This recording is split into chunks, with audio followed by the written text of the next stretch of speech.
ఇంట్లో ధూపం వేసుకుంటే ఎంత ప్రశాంతంగా ఉంటుందో మనందరికీ తెలుసు. కానీ ఆ ధూపంలో ఎలాంటి కెమికల్స్ లేవు. మన చేతులతో మనమే తయారు చేసుకున్నదైతే ఆ సంతృప్తి ఇంకొంచెం ఎక్కువగా ఉంటుంది కదా. అయితే ముందు ధూపం వేయడానికి నేను బొగ్గుల్ని రెడీ చేసుకుంటున్నాను. ఇవి మా అత్తవారింటి నుంచి తెప్పించుకున్న బొగ్గులు. ఈ చిన్న సట్టంలో బొగ్గులు వేసి ఇలా పొయ్యి మీద కాల్చుకుంటాను. ముందే కాల్చుకుంటే త్వరగా రాజుకుంటాయి. మామూలుగా అయితే డైరెక్ట్గా కర్పూరం వేసి వెలిగించేదాన్ని, కానీ అలా కొంచెం టైం పడుతుంది. హడావిడి టైంలో ఇలా చేసుకుంటాను. వాటిపై సాంబ్రాణి గుగ్గులం వేసి అమ్మవారికి స్వామివారికి ధూపం వేస్తాను. ఇది అమ్మవారికి వేయను. తర్వాత నేను ఇంట్లో చేసుకున్న ఈ ధూప్ స్టిక్స్ కూడా వేస్తాను.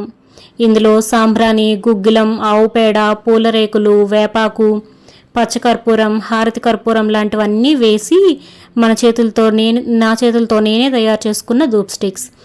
వేపాకు, ఆవు పేడ వలన ఇది కొంచెం కళ్ళుమంట ఉంటుంది. అందుకే ఇది అమ్మవారికి వేయను. ఇదేదో పర్ఫెక్ట్ షేప్లో ఉండాలని అయితే ఉండదు కదండి.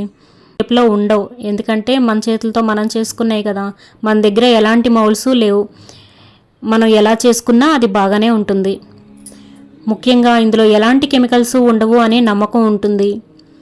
వేపాకు ఉండటం వల్ల కొంచెం వగరు వస్తుంది, కానీ అదే ఆరోగ్యానికి చాలా మంచిది. ఈ ధూపం వేస్తే ఒక పాజిటివ్ ఫీలింగ్ వస్తుంది. గుడిలోకి వెళ్ళినట్లు చాలా ప్రశాంతంగా అనిపిస్తుంది. ఒక్క ధూప్ స్టిక్ వేస్తే చాలు, ఇల్లంతా మంచి సువాసన వ్యాపిస్తుంది. నేనైతే ఇలా వీక్లీ ట్వైస్ ఖచ్చితంగా వాడుతూ ఉంటాను. మీరు ఇంట్లో ధూపం వేసుకుంటారా? అయితే కామెంట్లో చెప్పండి. మళ్ళీ ఇంకో మంచి విషయంతో కలుద్దాం. నమస్కారం.